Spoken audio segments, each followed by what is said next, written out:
Yo, what's good, YouTube? This is Jay from TNJ, and welcome to Next Gen here in Madden 21. It has been long awaited, and now it is finally here.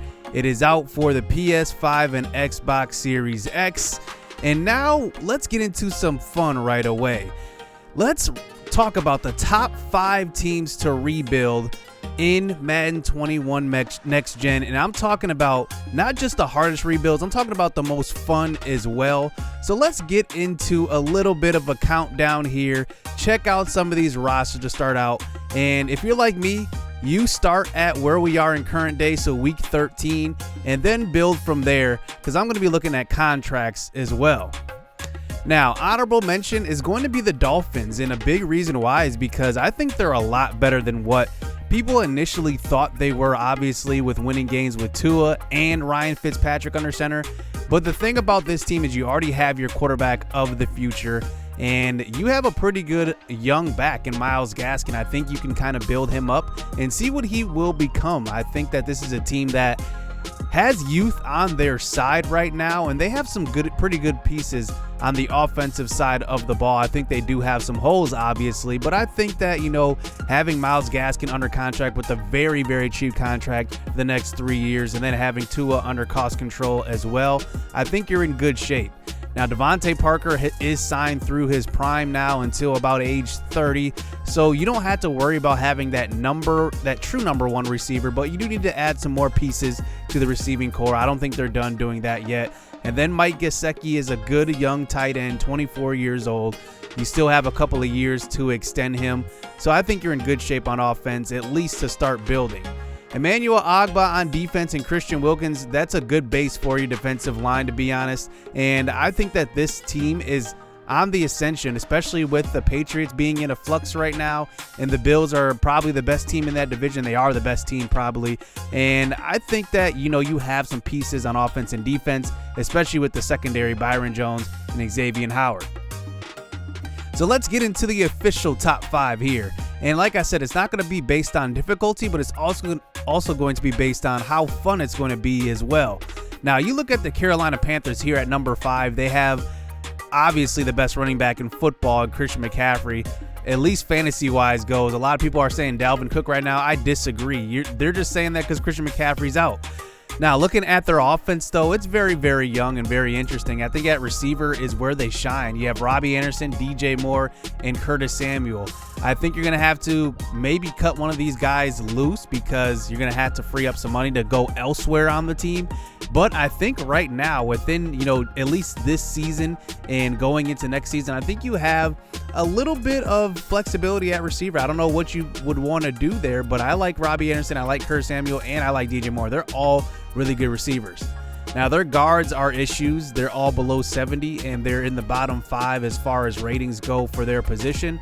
But defensive line is actually decent. I think that Brian Burns is a guy that you can honestly keep through the duration of your franchise. And then Yetur Gross-Matos is going to be a guy that you can build around as well. I think those two guys in specific are going to be the cornerstones of this defensive line. And then you add the number, I think it was number 3 pick or number 5 pick. I'm not really sure. I don't remember. Derek Brown out of Auburn. Very, very good. I mean, this is where you're going to get your bread and butter here. I think they're doing pretty much the same thing as the Washington football team with kind of a big defensive front, having a young core there. I think that you can build around that and really build yourself into a contender in the future. I think the secondary is going to need some work. Rasul Douglas is on a contract year, so you're going to have to either extend him or go somewhere else with that. But I think that middle linebacker replacing Luke Kuechly is also going to be a challenge. I think that this team is going to be a little bit of a challenge there. But like I said, that's where you have to decide at receiver if you're going to give your money to another receiver or work on that defense. Now, number 4, the Houston Texans. And we all know what they did. I mean, they traded DeAndre Hopkins, maybe one of the worst trades I've ever seen. And they didn't get pretty much anything back. I mean, David Johnson came back in that trade. David Johnson is good. He's not great anymore. I mean, he had a couple of years, but now he's just a normal running back. But what do you do build around Deshaun Watson? I mean, do you trade J.J. Watt? He does have 2 years remaining on his deal, including this year. So going into next season, he's going to be on the last year of his deal. Do you get the most out of him right now and get back some assets to make up for that Hopkins trade? Because David Johnson just isn't enough. I mean, even in this game, he's number 46 ranked halfback in the NFL. I mean, that's just not going to cut it. This team is also decimated by injuries. I mean, Will Fuller, he's out for the year now. He was on a contract year. I don't know if they were thinking about extending him or not, but seeing that he's hurt now, I mean, his value goes way down. I don't know if they're going to extend him. Randall Cobb is also out for the season. He's at least signed for 2 years, but he's getting up there in age. He's age 30 right now. But then you have Kiki QT and Isaiah Coulter at receiver, 2 young guys, but I'm not sure what they're going to be. Kiki QT is kind of a smaller receiver. You can use him as a gadget guy, but Coulter does have potential. He's not good right now, but he could be if you do take the time to really develop him. Now, the offensive line is the worst part of this team. This is where it's going to be the most challenging. You don't have the high draft picks to draft any good offensive lineman. Unless you get lucky and a good one falls to you, that's where you're going to struggle here in building that deep offensive line. But on defense, you also have an issue in the secondary. More injuries. Garyon Conley and Bradley Roby both done for the year. So your best guys going into this franchise, if you do start with them, is Vernon Hargreaves, Gaines, and Crossan.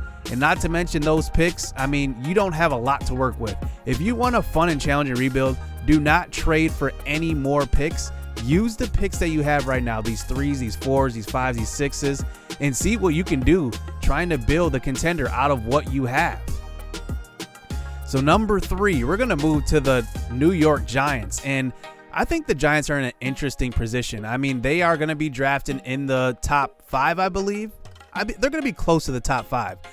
Will they move on from Daniel Jones, or will they go after one of these guys in the draft? I think that is the burning question. If Zach Wilson, if Justin Fields is there, do you take them, or do you stay with Danny Dimes and continue to build this young team? I think they have a ton of pieces to succeed. Golden Tate is kind of the elder statesman in this receiving core, but I really, really like Darius Slayton at receiver. I think this is a guy that you can definitely build around.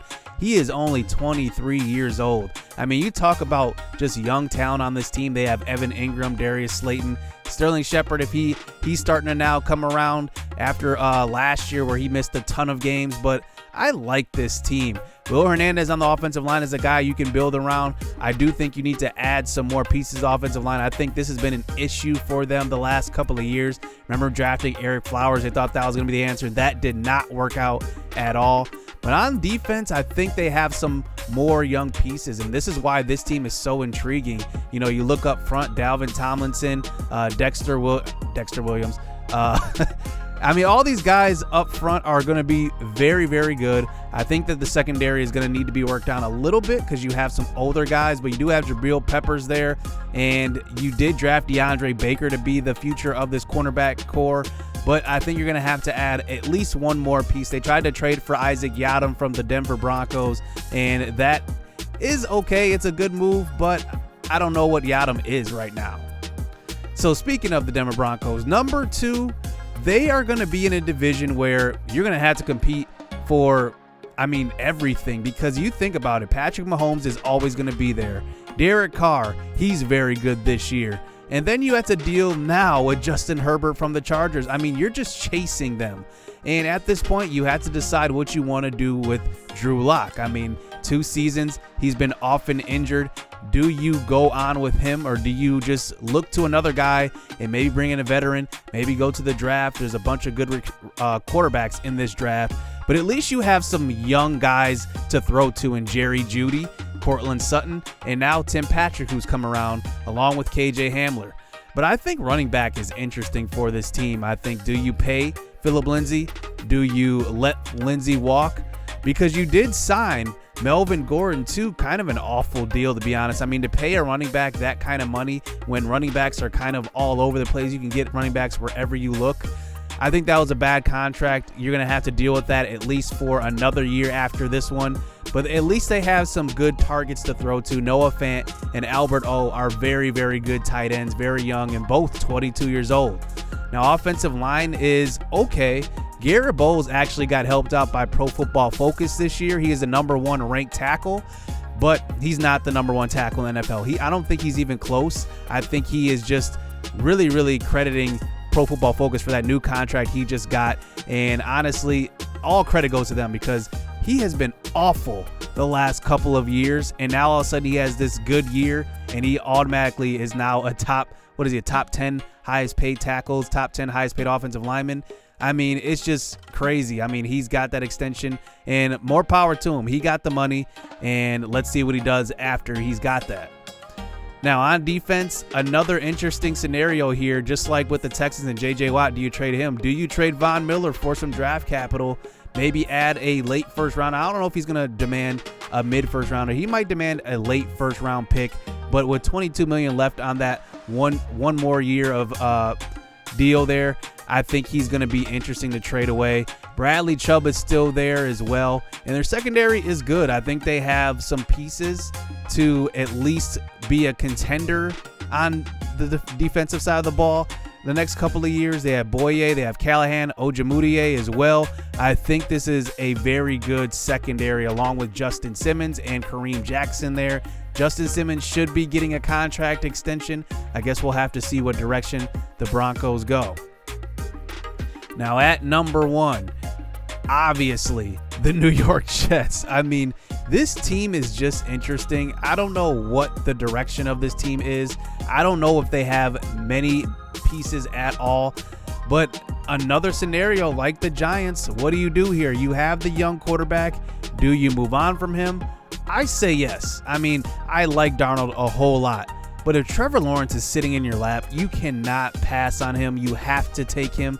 I think if it's anybody but Trevor Lawrence, I think you might have to wait and see on that. But Trevor Lawrence is the guy. If he's there at #1 overall pick, you have to take him. No ifs, ands, or buts. And then try to get maybe even a first-round pick out of Darnold. You never know. Josh Rosen, I think he got a second-round pick out of him going to Miami when the Cardinals first traded him.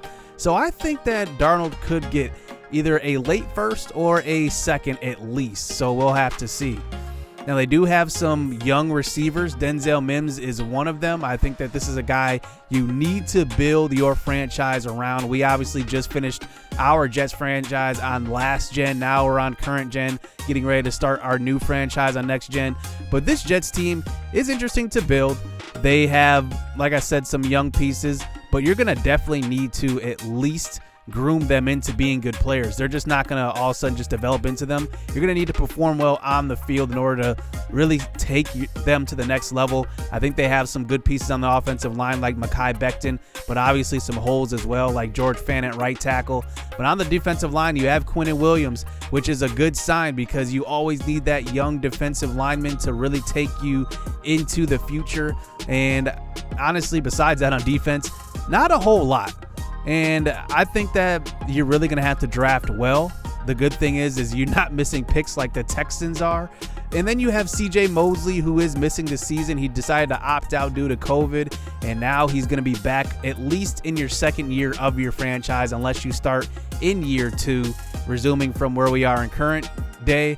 And then you have Blake Cashman. He's out for the year as well, but he's an athletic linebacker. You definitely have him for the future. Jordan Jenkins is going to be a free agent. Brian Poole is. But you do have Bless Austin, who's going to be back for a couple more years, Ballantyne, and Bryce Hall, who they drafted in the draft this past season. So I think that, going into a rebuild with them, you do have some pieces, but you do have a long way to go. So that's going to do it here for the top 5 teams to rebuild that are fun and challenging. I hope you guys enjoy Madden Next Gen. At least with my first couple of games of gameplay, I'm at least liking it. I don't think it's a huge improvement, but it definitely feels different as a game. So hit subscribe, hit that like button. We will be starting our next gen Madden franchise really soon. So if you like this video, make sure you tune in for our rebuild. We do it realistically here on the channel. So I am looking forward to that. So hit subscribe, hit that like button. Stay tuned. Let's get it. Let's go. I've been working hard for a minute. The ones who don't deserve it seem to be the ones that get it. The ones who speak the truth never get the recognition, but the ones that act foolish seem to get all the attention. It don't matter though, yeah. And it don't even matter though. Nope.